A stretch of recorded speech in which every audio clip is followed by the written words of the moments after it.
La grâce et la paix vous sont données de la part de Dieu notre Père et de Jésus-Christ notre Sauveur. Dans la maison de Dieu, il n'y a pas de place réservée. Il n'y a pas de fauteuil d'orchestre ni de strapontin au poulailler. Dans la maison de Dieu, il y a de la place pour tout le monde. Il y a de la place et de la lumière pour tous ceux qui désirent y faire halte et pour y reprendre haleine. Alors, bienvenue à chacun et à chacune d'entre vous. Bienvenue et que l'Esprit de Jésus-Christ vous permette d'avancer et vous donne de nouvelles forces.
Avant d'ouvrir la Bible et d'écouter les textes bibliques sur lesquels porteront la prédication de ce jour, nous prions.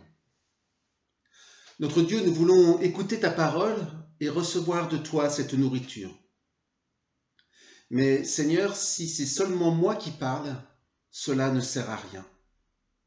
Si c'est seulement moi qui écoute, cela ne sert à rien.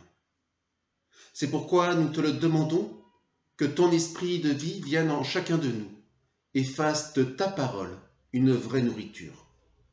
Amen. Je vous invite à écouter les paroles du psaume 42. Comme une biche soupire près de l'eau du ruisseau, moi aussi je soupire auprès de toi, mon Dieu. J'ai soif de Dieu, du Dieu vivant. Quand pourrai-je enfin entrer dans son temple pour me présenter devant lui ? Jour et nuit, j'ai ma ration de larmes, car on me dit sans cesse, ton Dieu, que fait-il donc ? Je laisse revenir les souvenirs émouvants du temps où j'avançais en tête du cortège vers la maison de Dieu, avec une foule de personnes en fête, qui criaient à Dieu leur reconnaissance et leur joie. À quoi bon me désoler ? À quoi bon me plaindre de mon sort ? Mieux vaut espérer en Dieu et le louer à nouveau, lui, mon Sauveur et mon Dieu.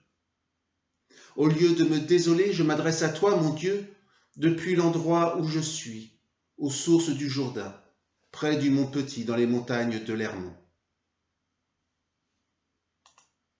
Tu fais gronder les torrents, un flot en appelle un autre, tu les fais tous déferler sur moi. Je suis complètement submergé. Que le Seigneur me montre sa bonté le jour et je passerai la nuit à chanter pour lui, à prier le Dieu qui me fait vivre. Je veux dire à Dieu, mon rocher, pourquoi m'as-tu oublié ? Pourquoi dois-je vivre accablé ? Pourquoi laisses-tu mes ennemis m'écraser ? Me voilà complètement brisé par leur insulte quand ils me disent sans cesse « Ton Dieu, que fait-il donc ?»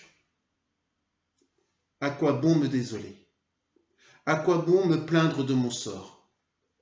Mieux vaut espérer en Dieu et le louer à nouveau, lui, mon Sauveur et mon Dieu. Puis je vous invite à présent à écouter le 8e chapitre de l'épître de Paul aux Romains, les versets 18 à 25. J'estime en effet que les souffrances du temps présent ne sont pas comparables à la gloire que Dieu nous révélera. La création entière attend avec impatience le moment où Dieu révélera ses enfants. Car la création est tombée sous le pouvoir de forces qui ne mènent à rien, non parce qu'elle l'a voulu elle-même, mais à cause de celui qui l'y a mise. Il y a toutefois une espérance, c'est que la création elle-même sera libérée un jour du pouvoir destructeur qui la tient en esclavage, et qu'elle aura part à la glorieuse liberté des enfants de Dieu. Nous savons en effet que maintenant encore la création entière gémit et souffre comme une femme qui accouche. Elle le fait en solidarité avec nous, car ce n'est pas seulement la création qui souffre. Nous qui avons déjà l'Esprit Saint comme première part des dons que Dieu a promis, nous gémissons aussi intérieurement en attendant que Dieu fasse de nous ses enfants et qu'il y délivre nos corps de leur souffrance. Car nous avons été sauvés, mais en espérance seulement. Si l'on voit ce que l'on espère, ce n'est plus de l'espérance. Qui donc espérerait encore ce qu'il voit? Mais si nous espérons ce que nous ne voyons pas, nous l'attendons avec persévérance. Seigneur, ta parole est la vérité, sanctifie-nous par ta vérité. Amen. Jour et nuit, j'ai ma ration de larmes, car on me dit sans cesse, où est-il ton Dieu? Chers amis dans la foi, où est-il votre Dieu? Où est-il et que fait-il quand surviennent dans nos vies la maladie, la séparation, les disputes inapaisables, l'injustice, le mal? Où est-il alors votre Dieu? Ce n'est peut-être aujourd'hui pas tant la question que nous posent nos amis, nos voisins ou nos proches. Non, j'ai l'impression que c'est plutôt la question que nous pose la société dans son ensemble, dans sa manière même de penser et de fonctionner. En effet, tout va comme si les hommes et les femmes d'aujourd'hui pouvaient finalement très bien s'en passer de Dieu. Et du coup, sa présence se fait peut-être moins évidente pour nous-mêmes à certaines occasions. Où est-il, notre Dieu? La médecine a développé une technicité incroyable. Les sciences sociales ont percé bien des mystères et débloquent bon nombre de situations. Les technologies de l'environnement développent des outils aujourd'hui prodigieux. Et pourtant, l'humain n'a peut-être jamais été aussi désenchanté face à l'avenir et aussi démuni face au mal et à la souffrance qui demeurent invariablement dans ce monde et qui ravagent régulièrement, toujours et à nouveau, nos existences. Où est-il votre Dieu? Que fait-il? Très concrètement, je pense à tous ces frères et sœurs qui m'a été donné de rencontrer dans le cadre de mon ministère. Ces êtres mis à terre par un deuil, affaiblis par la maladie, cassés en 1000 morceaux après une séparation. Ces hommes et ces femmes qui essaient aujourd'hui de s'accrocher à la vie, de se lever le matin, de fonctionner tout au long de la journée pour ne pas sombrer, d'aller de l'avant pas à pas, de sursaut d'espoir en sursaut d'espérance. Ils sont comme la biche de notre psaume 42, ils sont comme la biche au bord du ruisseau asséché. Ils soupirent après l'eau qui ne coule plus. Ils attendent, dans la soif, une vie restaurée. Et je ne peux alors m'empêcher de me dire en moi-même, notre Dieu, notre Père, où es-tu?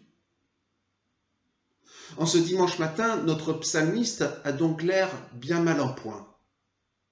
Alors qu'il rêve d'être à Jérusalem, dans ces processions qui mènent au temple où l'on sent la présence de Dieu et où tout est fait d'ailleurs pour que l'on sente si bien cette présence.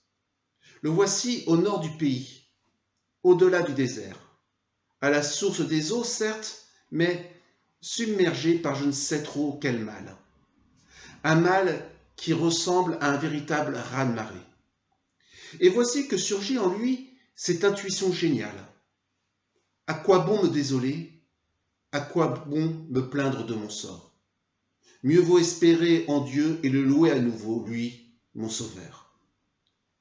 Oui, c'est une intuition géniale, un sursaut de volonté, la prise de conscience fulgurante que tout abattu qu'il est, il lui reste néanmoins quelque chose à faire. Bien sûr, il ne pourra pas venir à bout du mal qui l'accable par ses propres forces, comme la biche ne peut pas faire revenir l'eau dans le ruisseau. Bien sûr, il ne pourra pas apaiser sa douleur. Bien sûr, il ne pourra pas empêcher les larmes d'inonder encore ses yeux. Bien sûr, il ne pourra pas dissiper sa tristesse et sa nostalgie par un simple accès de foi. Mais au lieu de se renfermer dans son désespoir et de se laisser couler sans réagir, il peut néanmoins continuer à faire le pari de la foi. Il peut continuer à parler à Dieu, à se plaindre auprès de lui, à le remercier pour les mille et une bontés dont il a déjà pu bénéficier de sa part à d'autres occasions. Il peut lui dire son besoin d'espérer. Il peut garder une lucarne ouverte sur Dieu pour lui laisser une chance de répondre à son espérance et de faire de sa vie une vie nouvelle. Oui, laisser une chance à Dieu. Mieux vaut espérer en Dieu et le louer à nouveau, lui, mon sauveur. Voyez-vous, ce que le psalmiste fait là relève d'un acte de foi que l'on pourrait qualifier d'existentialiste. Vous le savez peut-être, pour les penseurs qui appartiennent à l'école existentialiste, la vie en tant que telle n'a pas de sens. Ou plutôt, pour eux, le sens ne s'impose pas à l'homme de manière évidente dans ce monde. Pour eux, le monde a du sens parce que l'on veut bien lui en donner un. La vie a du sens parce qu'on veut bien, à un certain moment, être d'accord d'y percevoir du sens. Or, perdu aux extrémités du pays, alors que plus rien ne fait sens pour lui, le psalmiste accomplit cet acte fondamental d'être d'accord que la vie puisse reprendre sens. D'être d'accord si l'occasion se représente et que Dieu lui réapparaît d'une manière ou d'une autre sur son chemin, d'être d'accord d'accueillir un sens renouvelé à sa vie. Être d'accord de reconnaître le sens qui pourrait surgir. Être d'accord d'accueillir la lumière si elle perçait l'obscurité. Vous l'aurez bien compris, ce n'est peut-être pas grand-chose, mais au cœur du désespoir, c'est déjà le premier pas vers une ouverture à un avenir possible, vers une ouverture à une nouvelle naissance. Et ce qui me frappe dans ce psaume que nous avons relu ensemble ce matin, ce qui me frappe tout particulièrement, c'est que ce premier pas, le psalmiste semble devoir le faire plusieurs fois. En effet, au fil du poème, se déroule la trame de ses malheurs. Et à 3 reprises, d'une manière très insistante, comme s'il devait lui-même se convaincre du bien fondé de ce qu'il dit, notre psalmiste dit et redit encore: à quoi bon me désoler? À quoi bon me plaindre de mon sort? Mieux vaut espérer à nouveau en Dieu, qu'il me montre sa bonté le jour pour que je puisse chanter la nuit.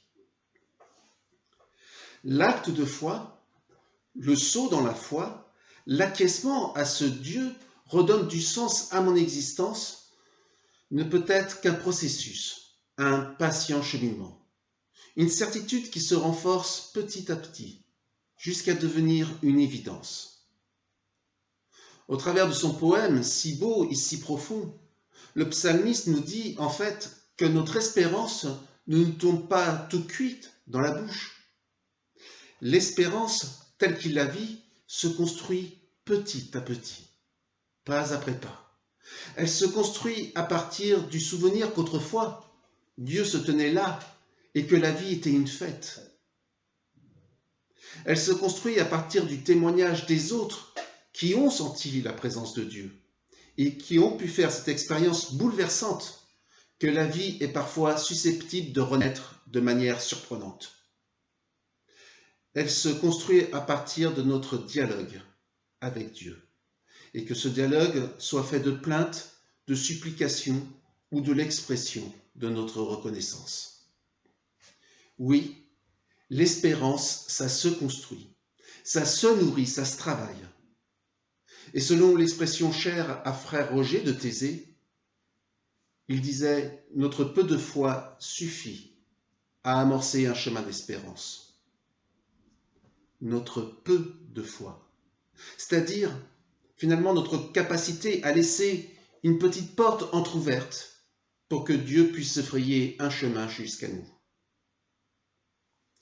Le monde gémit, écrit l'apôtre Paul.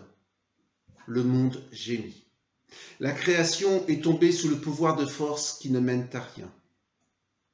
Comme la création tout entière, nous attendons que Dieu nous accorde une délivrance totale. Chers frères et sœurs, je crois que nos contemporains, de manière générale, ne sont pas seulement des empêcheurs d'espérer, des empêcheurs de voir et de sentir la présence de Dieu à l'œuvre dans le monde. Non, je crois qu'ils sont détenteurs d'une sagesse qu'aucun croyant ne devrait jamais minimiser. Dans une mesure considérable, le monde a mal. Je crois qu'il a réellement mal. Au travers de nos propres souffrances et au travers des souffrances de nos frères et sœurs, ici et au loin, le monde souffre et gémit. Et balayer cette réalité d'un trop rapide discours croyant, ce serait bafouer la souffrance réelle et profonde de notre monde. Ceux que l'on a coutume de nommer les incroyants dans nos milieux ont quand même bien raison quand ils disent que les traces d'un Dieu quelconque dans notre monde et dans nos vies ne relèvent en tout cas pas de l'évidence. Ils ont raison d'être révoltés face à un mal inexplicable, injustifiable, irréductible, inexcusable, qui crucifie ce monde de haut en bas, et que la venue du Christ n'est pas venue abolir. Il y a là un réalisme et une sensibilité à la souffrance d'autrui de la part de nos contemporains qu'il nous faut absolument reconnaître et honorer. Mais s'il s'agit de reconnaître le droit à notre monde de gémir, il ne s'agit pas pour autant de désespérer. Notre rôle de croyant consiste peut-être simplement, lorsque notre vie se fait sombre, à oser nous relancer sur le chemin de l'espérance, à faire, à l'image du psalmiste, ce premier pas qui consiste à renouer le dialogue avec Dieu, pour lui laisser une chance de se mêler à notre histoire et d'y susciter du neuf. À ce que nous soyons très concrètement, au travers de nos vies et de notre regard sur la société, au cœur du monde désenchanté, des témoins d'une grâce possible. À quoi bon me désoler? À quoi bon me plaindre de mon sort? Mieux vaut espérer en Dieu et le louer à nouveau, lui, mon sauveur. J'aime cet acte du psalmiste. D'ailleurs, d'une certaine façon, l'ensemble du livre des psaumes n'est qu'un long cheminement un priant qui ne cesse d'affronter les difficultés et les heurts de son existence, en reprenant des centaines de fois ce cri d'espérance. À quoi bon me désoler? Mieux vaut espérer. Oui, c'est le rôle du chrétien de témoigner ainsi à la fois de la fragilité de toute espérance humaine et la force infinie de cette espérance, même fragile, mais toujours prête à rebondir et de nous mener un peu plus loin. Chers amis, dans ce temps où nous montons vers Pâques, et qui correspond par ailleurs très intelligemment au temps où la nature est à deux doigts d'exploser à une nouvelle renaissance, je vous souhaite de vous imprégner de toutes les petites étincelles d'espérance qui affleurent le monde. Je vous invite à renouer autant que possible avec votre dialogue intime avec Dieu, aussi révolté, timide ou confus que soit ce dialogue. Et je vous invite à vous souvenir combien, au bout du compte, alors que la mort était le seul horizon raisonnable pour eux, combien la résurrection a dû surprendre les disciples et bouleverser leur vie. Alors oui, mieux vaut respirer en Dieu et le louer à nouveau, lui mon Sauveur. Amen.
Chers amis, c'est à présent le moment de l'offrande. Notre Dieu n'est pas un Dieu solitaire, mais un Dieu solidaire.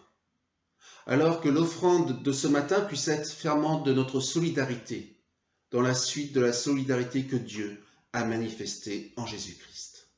Amen.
Recevons maintenant la bénédiction de la part de notre Dieu.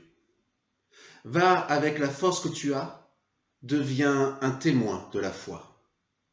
Ne regarde pas les épreuves de demain à partir des seules forces de tes mains. Dieu renouvelle sa grâce chaque matin. Il calme tes angoisses, il partage ton chemin. Que Dieu nous renouvelle pour son service et pour le service de tous. Qu'il nous donne le sens des vraies solidarités et des vrais partages. Que sa paix renaisse en nous chaque jour. Allons dans cette paix et dans cette joie. Amen.